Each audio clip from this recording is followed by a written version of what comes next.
Portanto, vão e façam discípulos de todas as nações, batizando-as em nome do Pai, do Filho e do Espírito Santo, ensinando-as a obedecer a tudo o que eu lhes ordenei.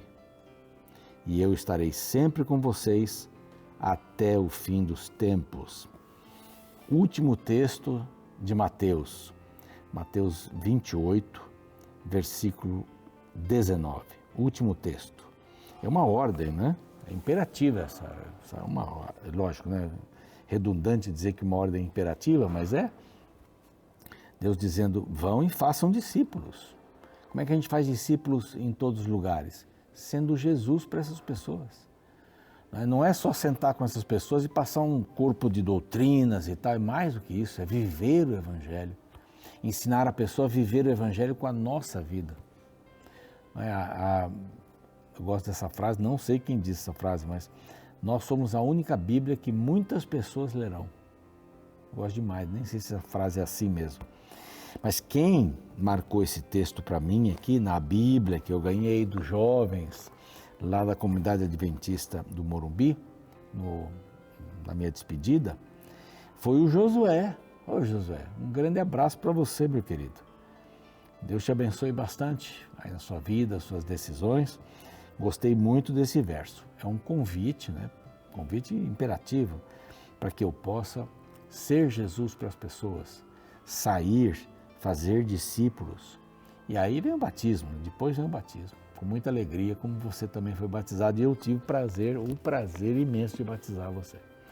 Essa é a palavra de Deus e este aqui é o programa Reavivados por Sua Palavra, na TV Novo Tempo. Estamos todos os dias aqui, um capítulo por dia, 1189 capítulos, nós vamos seguindo aí.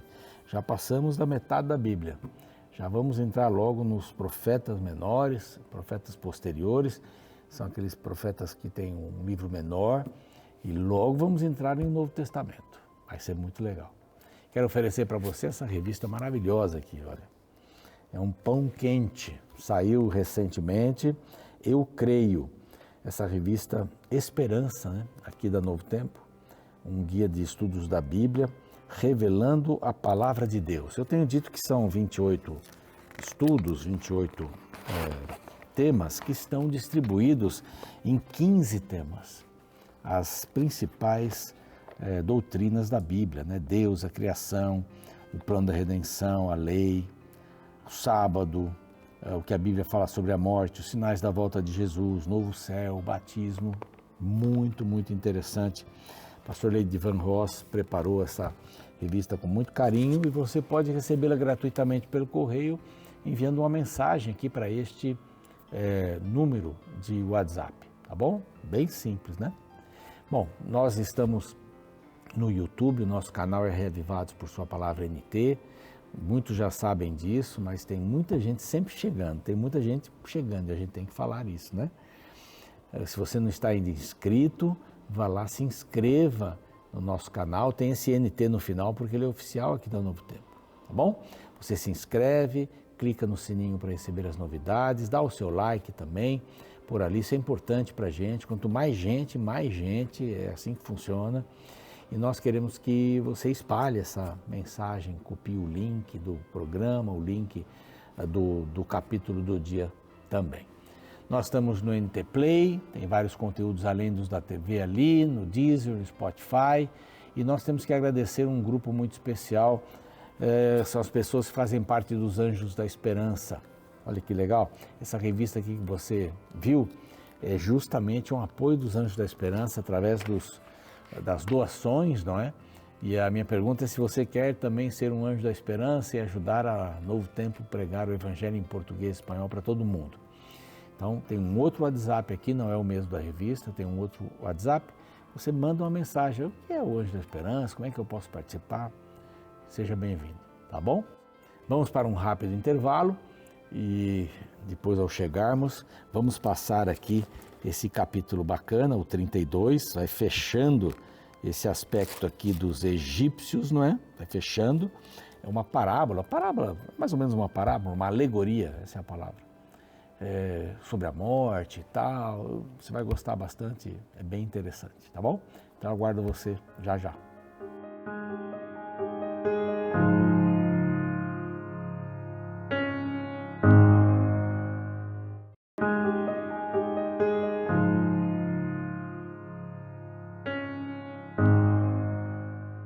Estamos de volta, este é o programa Reavivados por Sua Palavra, aqui da TV Novo Tempo, incentivando você a acordar, arrumar a cama, estudar a Palavra de Deus e sair para ser Jesus para as pessoas, todo dia com a Bíblia no coração. Isso é maravilhoso, né? Bom, vamos lá para o capítulo 32, nós vamos encerrar essa questão do Egito aqui, né? Já estamos há vários capítulos, esta é a sexta mensagem, depois do capítulo 24, né, a sexta mensagem, falando sobre os reinos que vão cair, etc. E tomamos bastante tempo aqui falando sobre vários capítulos, né, falando sobre o Egito, vários capítulos falando sobre Tiro. Tiro é essa visão consumista, né, comercial, econômica. As pessoas fazem tudo por dinheiro, por isso que talvez muitas coisas foram explicadas. E aqui o Egito é o poder, é a força, a posição, os ídolos, os deuses, o faraó que era um deus, se considerava um deus. E neste capítulo aqui a gente vai ver uma situação bastante interessante do Egito. No ano do 10º mês, primeiro dia, isso era mais ou menos 1 ano e meio depois da queda de Jerusalém. Esse texto foi escrito, né? Essa revelação foi dada. Então, filho do homem, levanta uma lamentação. Então, aqui é uma lamentação, uma música triste, uma lamentação a respeito do Egito. Então, vamos lá. Fostes comparado a um filho de leão, ou leão, símbolo da força. Está falando sobre o faraó e especificamente sobre esse faraó Ofra, que foi neto de Neco, né, que foi um faraó que já teve sua ligação assim contra o povo de Israel. E um filho de leão entre as nações, mas não passas de um crocodilo nas águas. Agitavas as águas, turvando-as com os pés, sujando os rios. Que os rios, possivelmente está falando sobre os reinos, né? Você não é um leão, você é um crocodilo, escondido nas águas, se acha, e lá atrás é chamado de um crocodilo, né, e tal. E que também era um dos deuses lá no Egito. Assim diz o Senhor, estenderei sobre ti a minha rede. Pronto. Estenderei a minha rede. Ponto final. Vou tirar você da água, vou puxar você com a minha rede. Vou deitar você na terra, que o jacaré não é nada na terra, né? Não nada na terra e não é nada da terra. E te lançarei e farei morar sobre ti todas as aves do céu. Elas se fartarão, elas vão comer a sua carne. E todos os animais, porei as tuas carnes sobre os montes e encherei os vales da tua corpulência. Vou espalhar com o teu sangue que se derrama, regarei a terra e até os montes. E vai, o juízo é bravo sobre eles, não é? Quando eu te extinguir, cobrirei os céus e farei enegrecer as suas estrelas, que veja bem um detalhe, encobrirei o sol com a nuvem e a lua não resplandecerá a sua luz. Vestirei de preto os brilhantes luminares e trarei trevas sobre o teu país, diz o Senhor. O sol era um dos principais deuses no Egito, sol. E eles adoravam também as estrelas, adoravam a lua como deuses, verdadeiros deuses. Então o que ele faz aqui? O que Deus fala, né? Olha, eu controlo o sol. Se o sol é Deus para vocês, eu controlo o sol. Eu sou maior que o sol. Não tem nem comparação disso. Eu vou vestir de preto. Né? Vão ser dias turvos, nublados. Eu vou trazer espanto aos povos. E aqui fala, afligirei o coração de muitos povos. O verso 10 diz assim, farei que muitos povos fiquem pasmados a teu respeito e os seus reis tremam. Porque se o grande Egito cai, e o meu reino? Se o grande Egito cai, a terra está estremecida. Aí o monstro é castigado, né? O monstro é castigado. A espada do rei da Babilônia virá contra ti e vai destruir a sua soberba. Verso seguinte vai falar sobre isso. Farei parecer todos os seus animais ao longo das muitas águas. Pé de homem não as turbará, nem as turbarão as unhas de animais, ninguém vai passar mais por aí. Vai ser um deserto todo. Não é? Ninguém mais vai mexer nas águas como faz aí o crocodilo. Haverá calma. E aqui diz no verso 16, né, terminando toda essa questão aqui da destruição do rei, do faraó, esta é a lamentação que farão as filhas das nações sobre o Egito, e toda a sua pompa se lamentará, diz o Senhor Deus. Que o Egito vai ter a sua paga por tudo que fez. E aqui a última parte vai falar sobre o Egito, 15 dias depois, mais ou menos, uma outra visão, uma outra mensagem do Senhor. Filho do homem, verso 18, pranteia sobre, aqui é um canto de morte, né? Canto de morte. Pranteia sobre a multidão do Egito, faze-a descer. Agora vem uma alegoria, viu? Qual é a ideia aqui? Eu vou dar a ideia geral. É uma alegoria. Você se acha mais do que os outros? Só que a morte vai igualar a todos. A sepultura nivela tudo, tudo e todos. Sepultura nivela todos. Todos vão para o pó da terra, ali, pronto. Você pode ir com uma roupa bonita, você vai virar um cadáver, uma caveira, digo melhor, ossos. Daqui a pouco vai ter uma profecia bonita aqui sobre ossos. Mas ossos. Vai dizer assim, vocês vão morar com os incircuncisos, porque eles também tinham lá uns rituais de circuncisão. Então, vocês vão morar com os incircuncisos. Talvez tenham te recebido lá a influência, né, no passado, aí, povo de Deus, alguma coisa assim, mas vocês vão morar com os incircuncisos. É a morada. Aqui fala sobre morada, aqui fala sobre a cova, né? Fala sobre o Hades, né, o Sheol, a cova. É lá onde vivem os mortos. Quer dizer, vivem, é uma força de expressão, lá onde estão os mortos. Lá onde os mortos estão mortos. Estão lá. Então vocês, Egito todo, vocês irão para lá. Vocês irão para lá. Todos que foram traspassados à espada. E aqui vai repetir muito essa questão. Foram traspassados à espada. São incircuncisos. Porque vai elencar aqui agora um enorme grupo de nações que já estão no pó da terra. E aparece aqui, ali estará a Síria. A Síria. Caíram a espada. Todos foram traspassados. Ali, verso 24, estão Elão com todo o seu povo. Elão, todo o seu povo. Transpassados e caíram a espada. Incircuncisos. Novamente, transpassados e incircuncisos. Verso 26. Ali estão Meseque e Tubal com todo o seu povo.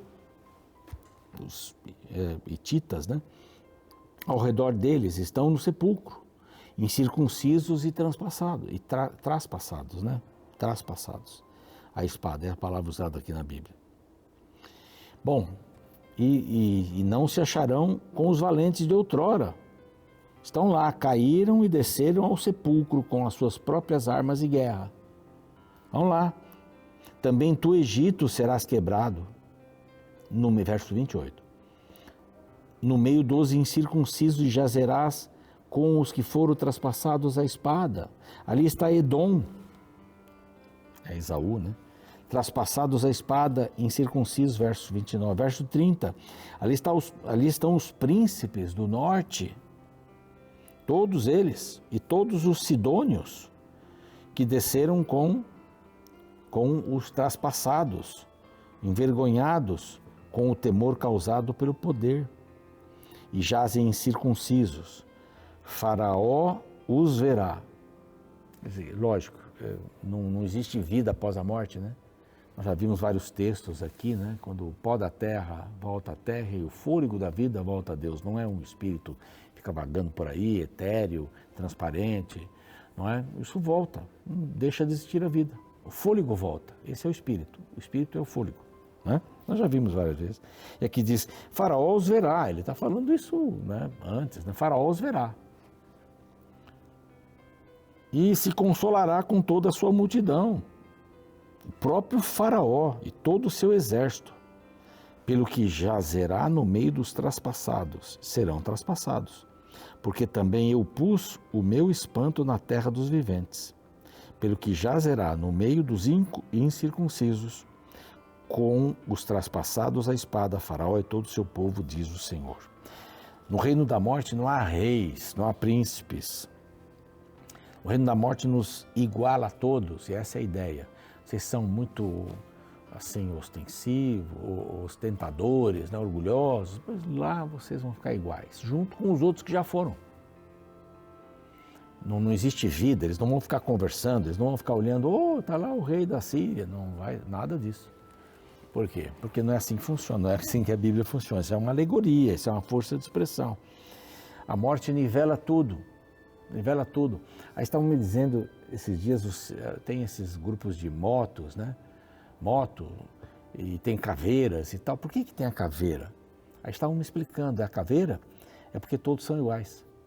Por trás da carne, por trás da roupa, por trás do poçante, do carro, da moto, por trás da linda casa, por trás disso, daquilo. A pessoa é igual, uma caveira. É interessante essa explicação, é uma caveira. Não tem nada a ver com o diabo, né? É a caveira, somos iguais. Isso é bacana, isso é muito legal. Pronto, aqui termina essa questão toda do Egito. Né? Todas essas nações foram mencionadas, foram derrubadas, caíram e não prosperaram, que o Senhor disse. E todos saberão que eu sou o Senhor. Então, principalmente essa mensagem para os judeus que estão lá na Babilônia. Fiquem tranquilos, eu sou o Senhor. Eu sou maior que o Egito, eu sou maior que a Síria, eu sou maior do que qualquer outra coisa. Eu sou maior que os deuses do Egito, que não existem, o sol existe, está lá. Não é uma pessoa. Adorar o sol, o Deus Sol. E eu que fiz o sol. É isso. Então vamos confiar nesse Deus, não é? E para o lugar para onde vamos, se morrermos antes de Jesus voltar, isso vai nos igualar.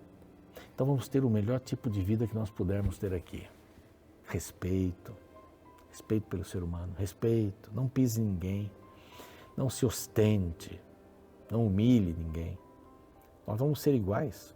Na cova nós somos todos iguais. Oxalá Jesus venha antes.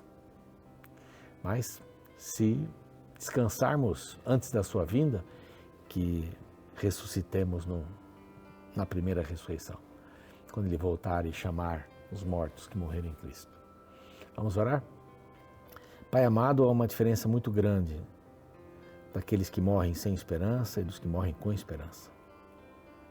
Aqui conta a história do Egito que morreria, era essa profecia, e eles morreram sem esperança de uma vida além.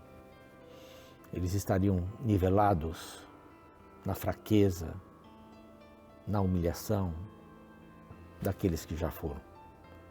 Ajuda-nos a termos esta visão de confiança, de esperança, de que se descansarmos antes de Jesus voltar, seremos acordados. Levantaremos e viveremos para sempre com o Senhor. Abençoa, Senhor, a nossa vida, de todos que nos veem e ouvem agora, em nome de Jesus. Amém. Eu fico por aqui, o programa segue. Amanhã o capítulo 33. Tem coisas boas aqui, orientações para o povo que estava lá na Babilônia. Você vai ver, capítulo 33 amanhã. Espero você, um abraço.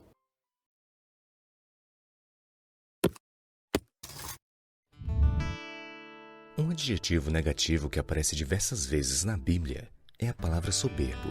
O significado desta palavra se refere a alguém que quer subir e se colocar acima dos outros. Soberbos consideram os outros menores que ele, ao passo que ele se acha maior que os demais. Soberbos têm dificuldade em escutar, pois julgam que sua opinião são sempre melhores e que os outros não têm nada a lhes acrescentar. Soberbos têm dificuldades em se desculpar, pois sempre encontram justificação para todas as suas ações, até mesmo as erradas. Me recordo de um chefe de uma grande empresa que, após ter estacionado o carro no lugar destinado a idoso, foi abordado pelo vigia do local, o qual veio lhe pedir que colocasse o veículo em outro local. Diante do pedido, o homem, de forma arrogante, simplesmente perguntou: "Quem é você para vir e me dizer que estou errado?" Que cena lamentável! A soberba cegara de tal forma aquele pobre homem, o fazendo achar-se acima do bem e do mal, recusando-se a ser contrariado. A soberba e o orgulho também são temas encontrados no capítulo 32 do livro de Ezequiel. Nesta seção encontramos a queda de alguém que se colocou acima dos outros, o orgulhoso Faraó do Egito. No verso 2 lemos: "Filho do homem, levanta uma lamentação contra Faraó, rei do Egito, e dize-lhe: foste comparado a um filho de leão entre as nações, mas não passas de um crocodilo nas águas. Agitavas as águas, turvando-as com os pés, sujando os rios." A Bíblia mostra que a grandeza de Faraó era uma ilusão. Ele se achava um leão dominador, mas não passava de um animal que contaminava tudo ao redor.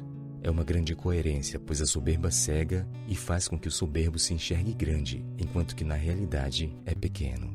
Ou seja, ele tem uma visão distorcida sobre si mesmo, enxergando qualidades que não existem em um quadro enganoso pintado pelo próprio eu.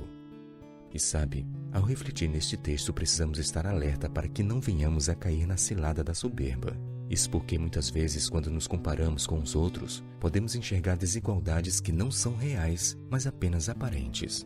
Não somos melhores que os outros, mas apenas diferentes. Todos temos fortalezas e fraquezas. Todos somos pecadores com lutas diferentes, mas com a mesma batalha interna contra uma natureza que nos arrasta para o que é mal. Por esta razão, não podemos nos colocar em um pedestal nos achando superiores aos outros, pois a soberba nos cega, nos fazendo querer subir demais para depois nos derrubar de forma vergonhosa. Por isso que o escritor espanhol Francisco de Quevedo disse certa vez: "A soberba nunca desce de onde sobe, mas cai sempre de onde subiu."